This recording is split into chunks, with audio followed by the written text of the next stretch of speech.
মিন্টু ভাই, এখন ইটালি সবার প্রথম প্রশ্ন আমার, এটা আপনার কাছে। আপনার আমার প্রেডিকশন দুজনের ভুল, আর শরীফুল হকের প্রেডিকশন এটাতেও মিলেছে। হ্যাঁ, টু বি অনেস্টলি মানে ইট ওয়াজ মানে disappointing performance by Italy, to be honestly.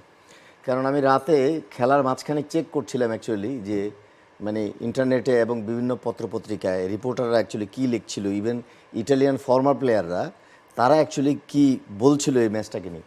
সেখানে বার্গোমির একটা কমেন্ট আমার নজরে এসেছে। Bergomi former Italian international player, right fullback পজিশনে খেলতেন। তো উনি একটা কথা বলছিল যে অ্যাকচুয়ালি ফার্স্ট হাফে এখন পর্যন্ত যে অবস্থা তাতে আমি হ্যাপি, কিন্তু কথা হচ্ছে টোটাল ম্যাচটা কন্ট্রোল করছে হচ্ছে স্পেন, এবং ইটালি অ্যাকচুয়ালি তাদের পিছনে পিছনে দৌড়াচ্ছে। ওনার মন্তব্যটা ছিল এরকম, এবং উনি বলছিলেন যে সেকেন্ড হাফে আরও হয়তো ডিজাস্টার অপেক্ষা করবে যদি না দন্নারুমা কয়েকটা সেভ মানে না করতো ফার্স্ট হাফে, তাহলে ফার্স্ট হাফে হয়তো স্কোর শিটটা অন্যরকম হতো।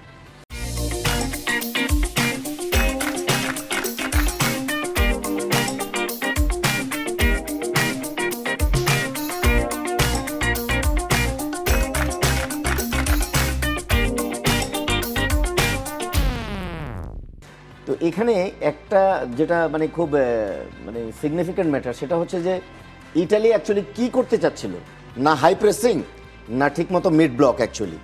এবং আপনি যদি দেখেন ইয়ামাল এবং হচ্ছে Williams, both the winger they have a plenty of trickery on the flank area and eventually pace, গতির কাছে বারবার ইটালিয়ানরা পরাস্ত হচ্ছিল। ইভেনচুয়ালি দ্য মিডফিল্ডে দেখেন আপনি জর্জিনিও এবং তার সঙ্গে Nico Barella and Pellegrini also, আর রোদ্রি, পেদ্রি এবং হচ্ছে Fabian Ruiz, they are very much comfortable with the ball. এবং যখন যেটা অ্যাকচুয়ালি করার প্রয়োজন, যখন as a midfielder if you have space in front of you, definitely you have to run and sometimes you have to carry the ball, you have to hold the ball, you have to control the tempo of the game. মানে আমার তখন মাঝে মাঝে মনে হচ্ছিল যে একটা সময় যদি আমরা দেখি যে 80s বা 90s দশকে, আর্লি 90s আর মিডল অফ দ্য 90s, আপনি মানে plenty of quality players in Italian midfield, Giannini, Donadoni, eventually পরবর্তীতে দেল পিয়েরো, রবার্তো ব্যাজিও, মানে দিমিত্রিও আলভারতিনি।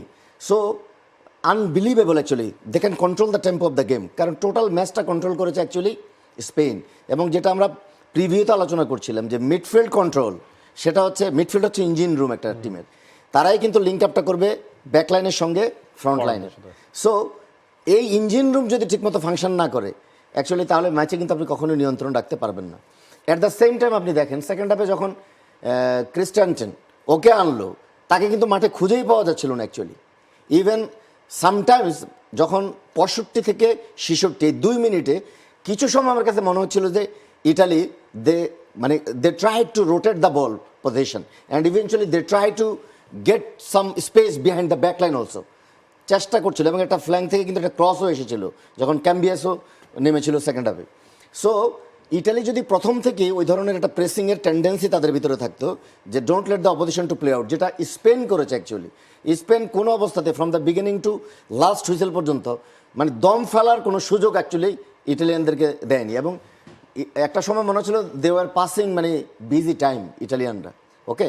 এবং দন্নারুমার কিছু ক্লাসিক সেভ ছিল, সেগুলি যদি না হতো, আমি যদি বলি যে উইলিয়ামসের একটা শর্টস ইনসাইডে ড্রিফট করে যেটা ক্রস পিসে লেগে চলে যায়, স্কোর শিট হয়তো 3-4 গোল হতে পারতো। বাট দে ওয়ার লাকি যে ইটালি 1-0 স্কোর শিটটা ছিল অ্যাকচুয়ালি। দোনারুমার যে সেভগুলো আসলে ম্যাচে ইতালির ফেভারে স্কোর লাইনটাকে বাড়াতে দেয়নি, সেগুলোই আমরা আসলে দেখছি ম্যাচের একেবারে শুরু থেকে। পিন পয়েন্ট সেট আপ ছিল নিকো উইলিয়ামসের, এবং সেখান থেকে হেডারটা ছিল পেদ্রির, যদিও সেই হেডারটাও সেভ করেছেন দোনারুমা। এরপর ফ্যাবিয়ান রুইজের শট সেভ করলেন দোনারুমা, রড্রি শটও আমরা এরপরে দেখেছি দোনারুমাকে সেভ করতে। আউটপ্লেড ইতালি, আসলে কমপ্লিটলি আউটপ্লেড হয়ে গেছে এই ম্যাচে। দনারুমাকে কিন্তু পুরনো যুগের কিপার বলে অনেকেই কিন্তু প্রশ্ন তোলেন যে তার প্লেইং স্টাইল, তার শট স্টপিংটাকে বলা হয় পুরনো যুগের কিপার, কিন্তু তিনি কিন্তু টুর্নামেন্টে এসে প্রমাণ করে দিচ্ছেন কেন তিনি ইটালির নাম্বার 1 এবং কেন স্পালেত্তি তার উপর আর্ম ব্যান্ডের ভরসাটা রেখেছেন।